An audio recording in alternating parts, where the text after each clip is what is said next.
Hello, and welcome to today's presentation about the new construction training qualifications from NOCN. I'm going to talk mainly about the level 2 qualifications today, as there have been webinars previously on level 1 and entry 3. They are available from the NOCN website. However, from time to time I will provide information during this presentation about those other levels. Today's plan, we will look at these key areas: the qualification structure, how the individual units are structured and the content of those units and how they've changed from existing units. We'll look at the range of units available and the different pathways. We'll have a look at the assessment material which has been developed by NOCN for use with these new units.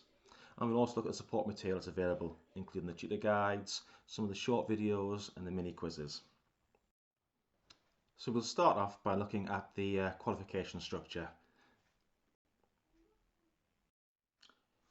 So this slide here just shows the full scope of the changes that are going to happen. The key thing to remember is initially from the new academic year, these new training qualifications are a pilot and will run alongside the existing ones. The hope being then to move in 12 months time to having them to replace the existing ones. But in the short term, the existing training qualifications will continue and these new ones are there as a pilot. The reasons behind the change are many, but one of the key things is the opportunity to provide progression in level and progression between levels, as this diagram shows. So we're looking here from entry 3 all the way through to level 2, and there is a possibility in the future we might look to move into level 3 as well, but the focus certainly at the moment is entry 3 to level 2. We're looking to have progression within level and across between levels. So at entry 3 there is both an award and a certificate. A learner could start on the award, and then by completing additional units can move on to the certificate. The same basic idea applies at level 1, where there is an award, a certificate, extended certificate and the diploma. At level 2 we have 2 qualifications, and again there's an opportunity for a learner to move from a diploma into an extended diploma. Across the 3 levels, the entry 3 is written very much as an introduction to construction training. A main focus on practical skills as well as some health and safety. Level 1 is built upon the entry 3 content, a bit more in-depth knowledge required, a bit more complex in terms of the skills that are needed, and a larger range of optional units. Level 2 is we're heading towards a situation we want learners to be of a site standard, so the practical skills replicate those which are required on the apprenticeship standards for all the trade areas, with the aim of having a match between the two.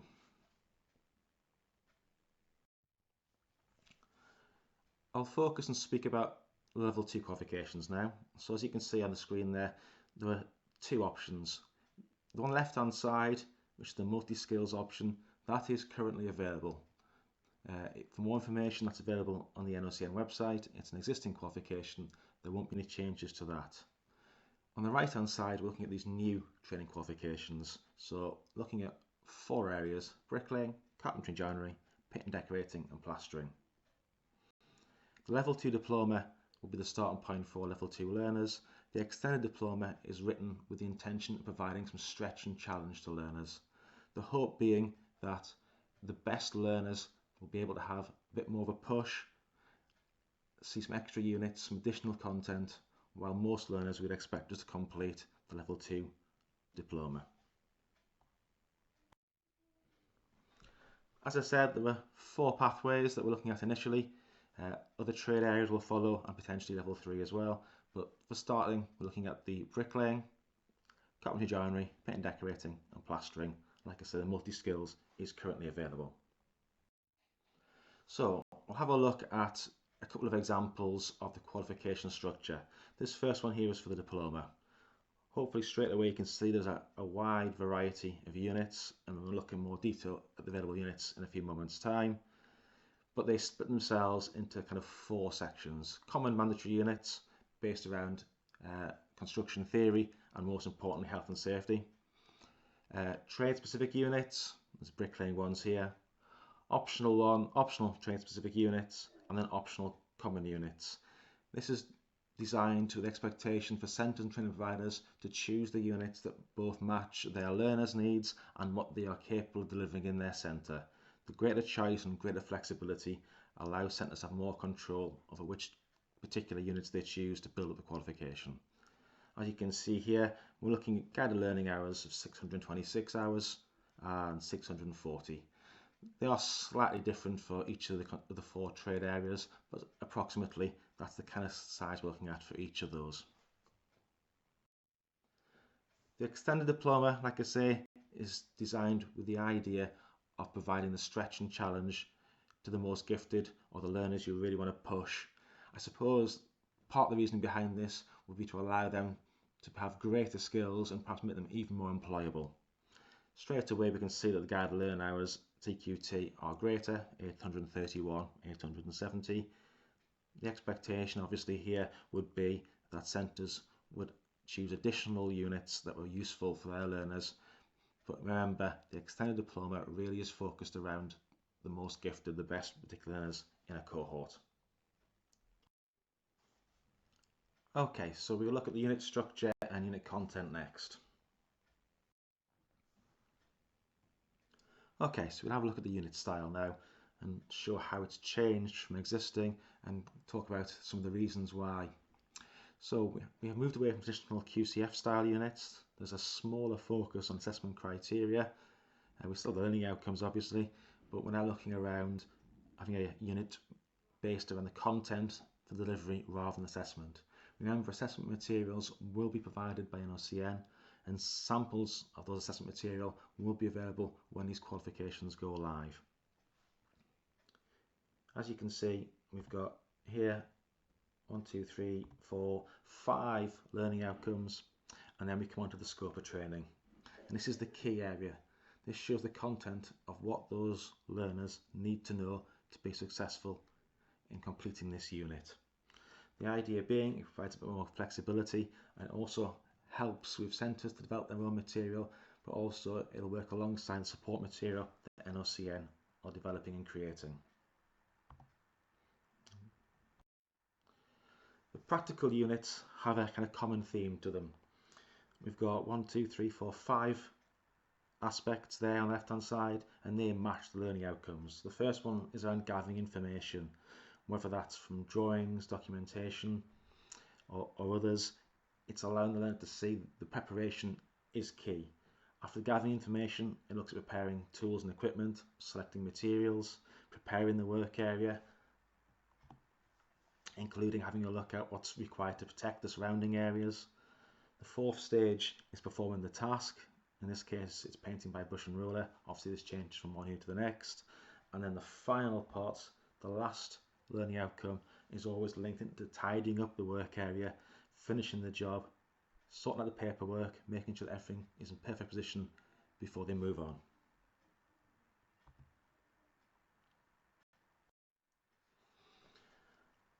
On a non-practical unit, we have the same basic structure as we have the practical one. So once again, we've got learning outcomes, but we haven't got a long list of assessment criteria, but we do have the scope of training, which you can see here. Again, quite a comprehensive list that covers what needs to be taught, what needs to be learned for the learners. And as I said earlier, assessment materials or sample ones provided by NOCN. At the bottom of this page here, you can see some of the types of evidence that the learner can use to demonstrate it.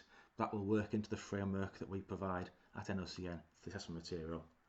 The plan is that existing assessment models in terms of internally assessed, internal IQA, and then an external NOCN EQA process to allow for certification. So no changes in terms of anything like that. There will still be some multiple choice tests, which I'll talk about later, and obviously they are assessed by ourselves, but the majority of the work is assessed in centre and then following existing IQA and EQA processes. I'm going to focus and look at the range of different units on the different trade pathways.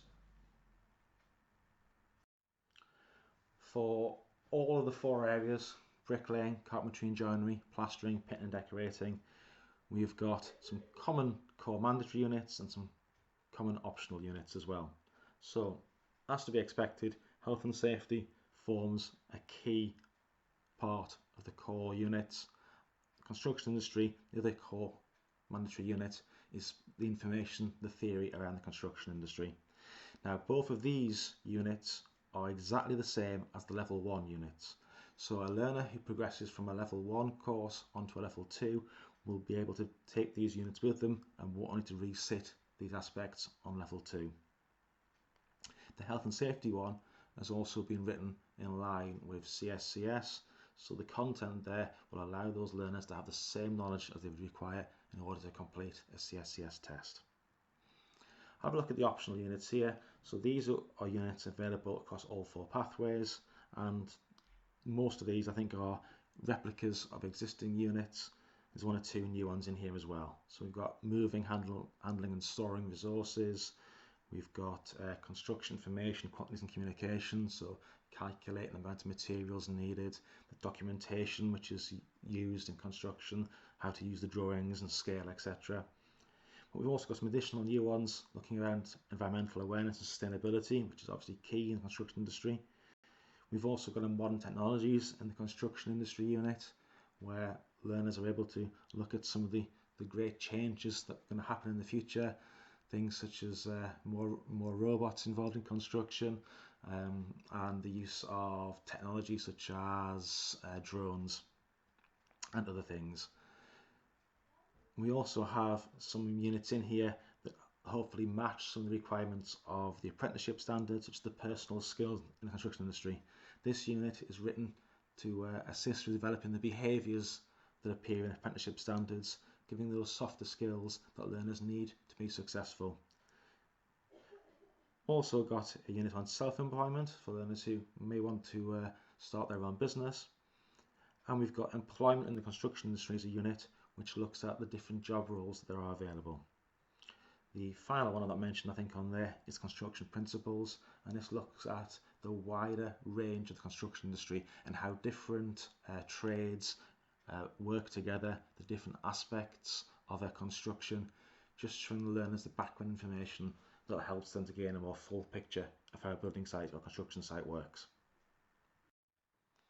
I'll look at the bricklaying specific units now. So we've got 3 mandatory units which are exactly the same as existing training qualification, setting out, constructing solid walls and constructing cavity walls.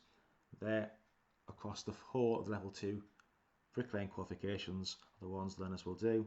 But we've also got 6 optional ones in there: repair and maintain masonry, constructing thin joint systems, constructing masonry cladding, non-specialist concrete placing and finishing, domestic drainage and modular paving. These optional units have been written with assistance of centres and colleges across the country to try and match the needs that those centres have.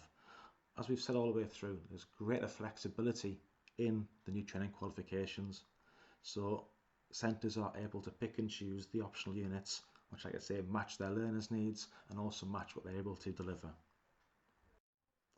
Painting and decorating, again, 3 core mandatory units: preparing surfaces, applying paint by brush and roller, and applying coverings to walls and ceilings. And then the optional units, we've got 1, 2, 3, 4, 5, 8 there, haven't we?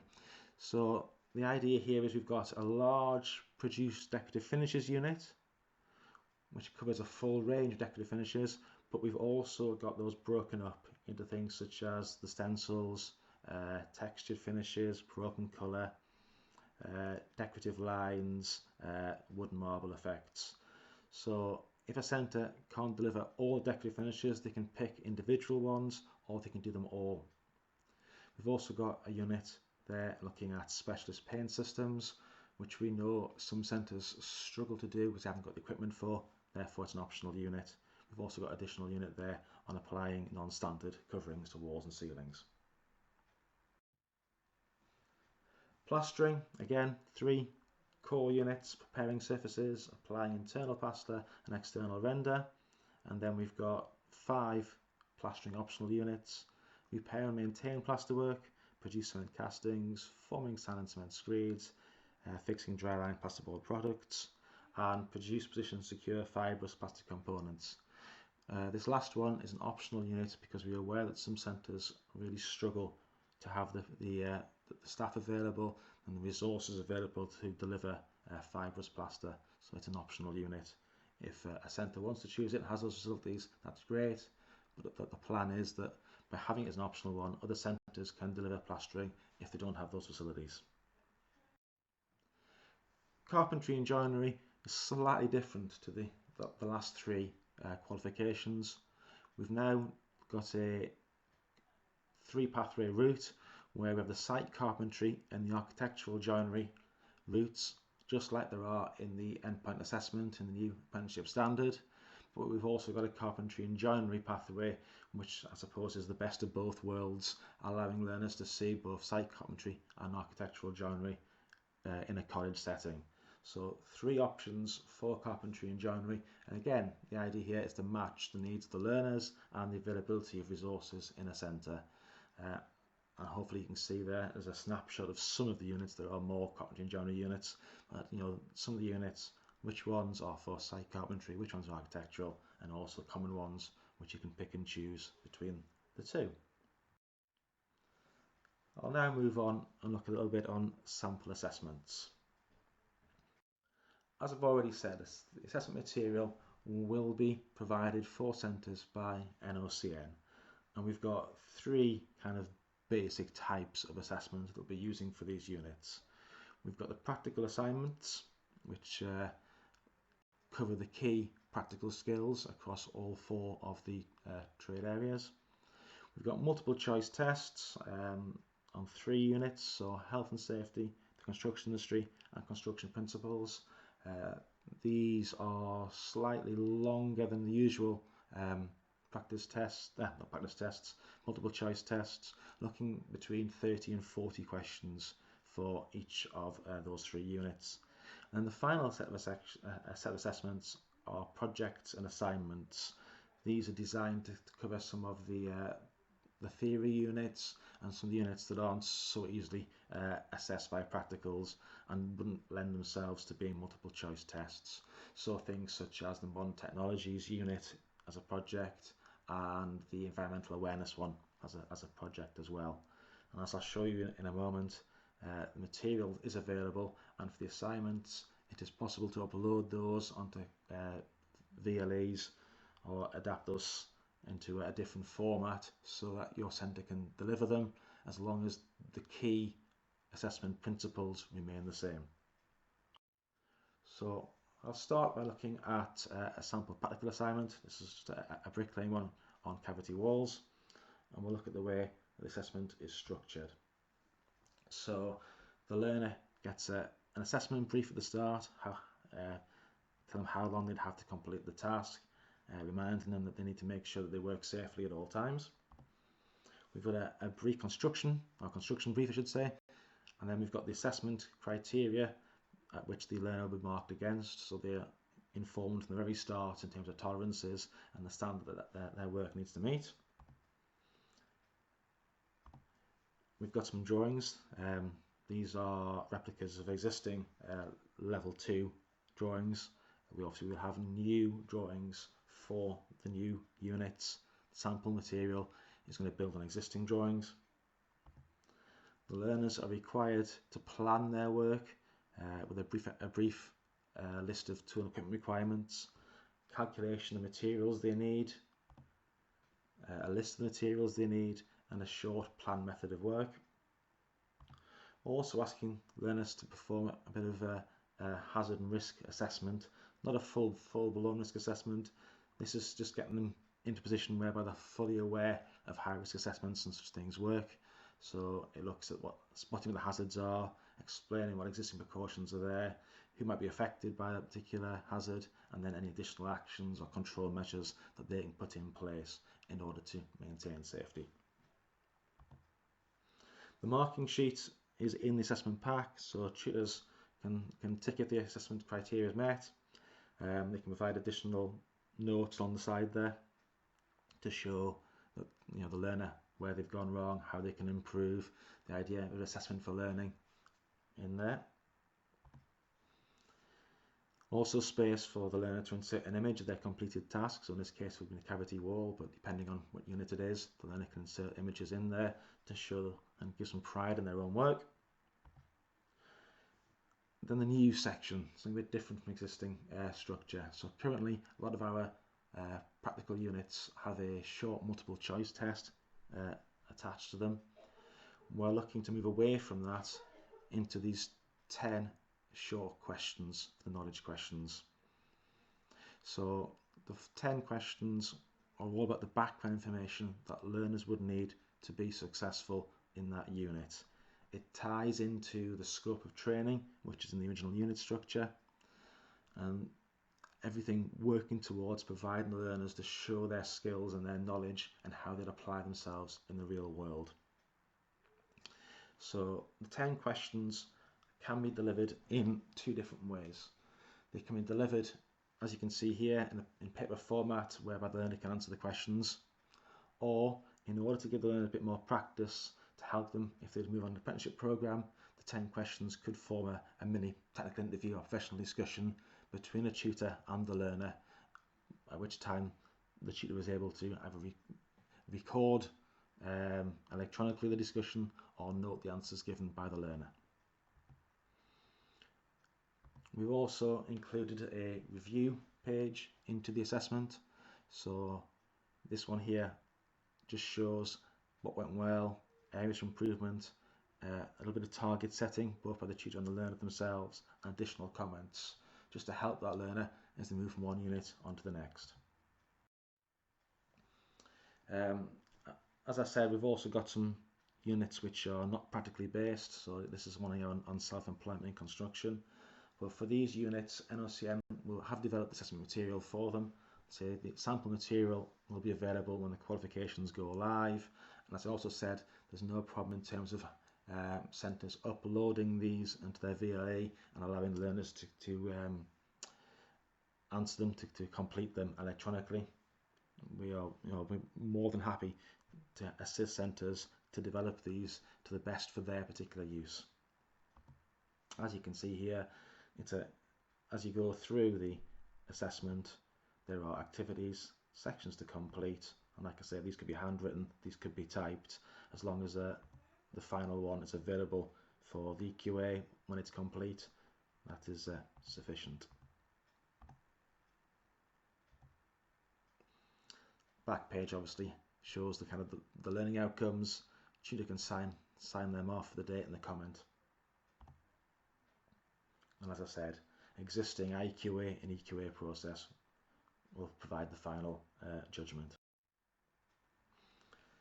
I'm going to move on now and look at the support materials that have been developed, and this is an area in which NOCN is really expanding at the moment, looking to produce more and more support material to assist centres in their delivery. So I mentioned earlier that the tutor guides available for some of the units. This is just an entry 3 one, but there are similar ones at level 1 and level 2. These are designed as a reference booklet for tutors. They aren't mandatory. There's no way in the world that we'll try and tell teachers and lecturers and tutors how to deliver their lessons. These are a resource available to tutors in order to help them with their delivery. And they cover the key aspects from the core of training. Thinking back to the start when I was discussing ideas around the unit structure, that scope of training, which is in the back of all the units, is what's been used to develop these tutor guides. And like I said, they aren't mandatory, don't have to be used, but it may provide assistance to some tutors, some trainers. So it goes through, and as you can see, they're tied into the learning outcomes. There's 5 learning outcomes in this particular unit, sections on each of those, and there are information there which can be used to assist delivery. We've also been working with a range of colleges and training providers from across the country to develop a selection of short videos. These videos can be used as part of a taught session.